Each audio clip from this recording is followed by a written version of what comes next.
Welcome back to the channel, guys. This is Ivan Santiago, your Central Florida Realtor. I am in Sunbridge again. I've been highlighting a lot of content here. Sunbridge is a very, very hot area. It's growing. It's in its, I won't say its infant stages because it's already under construction, but it is in the early stages of its development. And it's a great time to get in on a community like this when the values are increasing. And this is such a hotbed. People are buying the homes left and right. It helps that the developer is the same developer that developed the Lake Nona area. Lake Nona, the prices have gone up over the years tremendously also. And so this community, Sunbridge, is basically, the gist of it is conservation, nature, just protecting what we have out here, becoming one with nature in the sense of enjoying outdoor time. And I think they have community gardens planned and stuff like that, farmers markets for the community. So there's a lot of cool things that are going to be going on in this community. Every home here comes with the Tesla solar panels to help with energy costs. That's another environmental thing to help with the environment. And this builder is one of 5 builders that are building in this area. This builder is called Craft Homes, and the home that's behind me is a 2-story. It's called the Clover. It is around 2,900 square feet. Before we go any further, if you don't mind taking a second and liking and subscribing down below, hitting the bell notification icon, it does a great deal of help in helping this channel grow and being able to get content like this that I'm working hard to get to as many people as I can, so that I can help inform you when you're making your decisions. So enough of me talking, let's get to that tour.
Welcome back from that tour.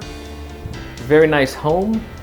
I am in the room that is right in the front. It's kind of like a den.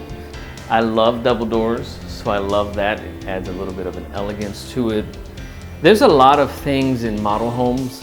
I haven't really talked about this before, but a lot of touches. There's a reason why people love visiting model homes, because they have amazing designers come through and add like the wall details here, the wood, the pendant lighting. So models are just they're fun to come and check out. There's lots of upgrades. I love lighting in a home like this. It's so nice and airy. It feels airy, but there's a lot of windows. So the windows oftentimes are upgrades. In certain areas, you have to pay extra. But I might do a whole nother video on upgrades just to kind of help you guys understand that. But I hope you like that. My information is down below. Please feel free as always to reach out to me. Give me a phone call, an email, text. Put a comment down below. Hit the like button if you like it. I want to know what you think. Let me know if there's anything that you're thinking about that you'd like for me to go and hunt and find for you, so I can make a new video, put it on the channel. I appreciate you guys supporting. And as always, if you can hit like, subscribe, and the bell notification icon, that'll go a long ways for helping the channel, just so more people get to see this content that I'm putting in. The sweat's coming down my bald head. I'm putting in lots of work to get this stuff out to you guys, so I appreciate your support. Thanks, and I'll see you on the next video.